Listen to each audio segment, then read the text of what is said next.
3. So on a Crable blower motor, we had the motor was screaming, making a racket, and we did not have a motor in stock. So what we did was pull the motor apart, sprayed in the lubricant, and put it all back together.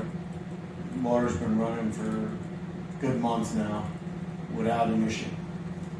When the new motor came in to replace it, I didn't even use the new motor here.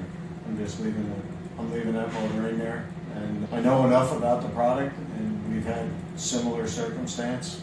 I had another one in a preheater on an electric bus that the Pro Heat fan was seized, and we got it to free up by spraying the product in there. And once we got the product in the bearing, the motor started to operate and has been operating for 3 months now without issue. So